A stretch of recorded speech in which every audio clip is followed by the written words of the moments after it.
الحمدللہ الحمدللہ رب العالمین والصلاة والسلام علی سید الانبیاء والمرسلین اما بعد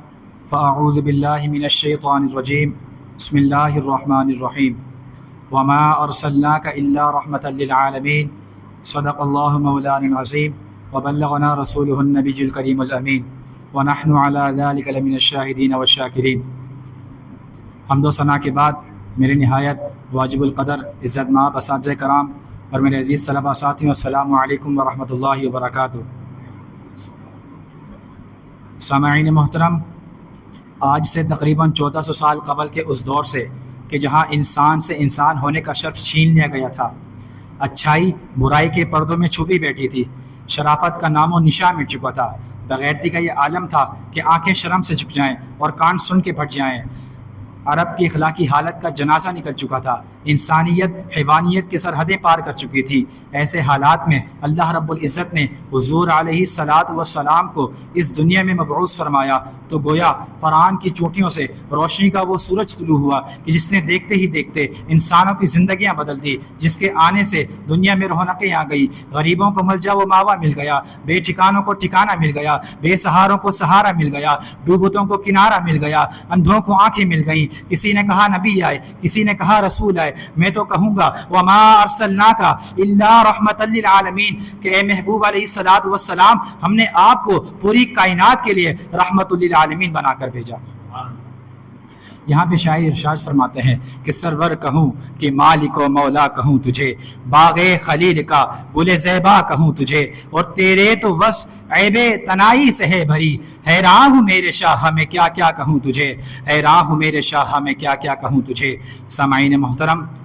آپ علیہ الصلوۃ والسلام سے قبل تمام انبیاء کو اللہ رب العزت نے کسی مخصوص خطے، علاقے یا کسی قوم کو راہ راست پر لانے کے لیے بھیجا گیا، لیکن جب باری آئی آمینہ کے لال کی، جب باری آئی اس در یتیم کی، جب باری آئی تاجدار مدینہ کی، تو ارشاد خدا بندی ہے قل جاء ایھا الناس انی رسول اللہ الیکم جمیعا کہ اے محبوب علیہ الصلوۃ والسلام، آپ لوگوں سے فرما دیجئے کہ میں اللہ کا رسول ہوں جو تمہاری طرف بھیجا گیا ہوں۔ کہیں ارشاد خدا بندی ہے وما ارسلناک الا کافۃ للناس بشیرا ونذیرا کہ اے محبوب علیہ الصلوۃ والسلام، ہم نے آپ کو پوری کائنات کے لیے بشیر اور نذیر بنا کر بھیجا۔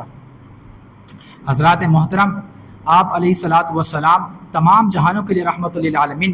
بن کر آئے، اپنوں کے لیے بھی رحمت بن کر آئے، بیگانوں کے لیے بھی رحمت بن کر آئے، مشرق والوں کے لیے بھی رحمت بن کر آئے، مغرب والوں کے لیے بھی رحمت بن کر آئے، شمال والوں کے لیے بھی رحمت بن کر آئے، جنوب والوں کے لیے بھی رحمت بن کر آئے، زمین والوں کے لیے بھی رحمت بن کر آئے، آسمان والوں کے لیے بھی رحمت بن کر آئے، حیوانات کے لیے بھی رحمت بن کر آئے، جمادات کے لیے بھی رحمت بن کر آئے، نباتات کے لیے بھی رحمت بن کر آئے، الغرض دنیا کی تمام چیزوں کے لیے آپ علیہ الصلوۃ والسلام رحمت للعالمین بنا کر بھیجے گئے۔ جیسا کہ حضرت ام سلمہ، جیسا کہ ایک مرتبہ فتح مکہ کے بعد ایک مرتبہ حضور علیہ الصلوۃ والسلام ایک کافرہ عورت کے مکان کی دیوار سے ٹیک لگا کر کسی غلام سے گفتگو ارشاد فرما رہے تھے، تو اس کافرہ عورت کو جب یہ معلوم ہوا تو اس نے بغض و عداوت کی وجہ سے اپنے گھر کی تمام کھڑکیاں اور دروازوں کو بند کر دیا، اس مقصد کے لیے کہ کہیں حضور علیہ الصلوۃ والسلام کی آواز میرے کانوں میں نہ آ جائے۔ اللہ اکبر! تو اسی وقت جبریل امین رضی اللہ تعالیٰ عنہ حاضر ہوتے ہیں اور آپ علیہ الصلوۃ والسلام سے عرض کرتے ہیں کہ اے اللہ کے حبیب علیہ الصلوۃ والسلام، اللہ تعالیٰ فرماتا ہے اگرچہ یہ عورت کافرہ ہے لیکن آپ کی شان تو بڑی رفعت اعلیٰ ہے، آپ تو رحمت للعالمین بنا کر بھیجے گئے، آپ تو عظمت والے ہیں، تو لہٰذا چنانچہ آپ علیہ الصلوۃ والسلام کی پشت انور اس کافرہ عورت کے دیوار سے لگی ہوئی ہے، تو میں نہیں چاہتا کہ بروز قیامت یہ کافرہ عورت جہنم میں داخل کی جائے۔ چنانچہ حضور علیہ الصلوۃ والسلام نے جب اس عورت نے یہ بات سنی اور اس کے کانوں میں جب یہ آواز گئی تو وہ دوڑتی ہوئی آتی ہے اور آپ کے قدموں میں گر جاتی ہے اور پکار اٹھتی ہے کہ اشہد ان لا الہ الا اللہ واشہد ان محمدا عبدہ ورسولہ۔ سامعین محترم، آپ علیہ الصلوۃ والسلام نے انسانوں کو انسانوں کے ساتھ محبت کرنے کا درس دیا اور فرمایا کہ بروز قیامت اللہ تعالیٰ حقوق اللہ یعنی اللہ کے جو حقوق ہیں ان میں اگر کوئی کمی کوتاہی ہوگی تو اللہ رب العزت ہو سکتا ہے معاف فرما دے گا، لیکن حقوق العباد یعنی بندوں کے جو حقوق ہوتے ہیں، آپ کے اور میرے حقوق ہیں، اگر اس میں کوئی کمی کوتاہی ہوگی تو اللہ رب العزت معاف نہیں فرمائے گا۔ تو اسی لیے میرے دوستوں، میرے بھائیوں، ہم سب کو چاہیے کہ ہم سب ایک دوسرے سے حسن سلوک کریں، محبت والا معاملہ پیش کریں۔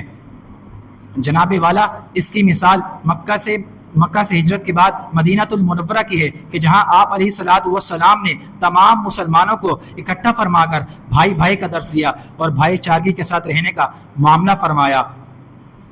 حضرات والا، میں کہاں تک آپ کی رحمت کے واقعات بیان کروں، اس مقصد کے لیے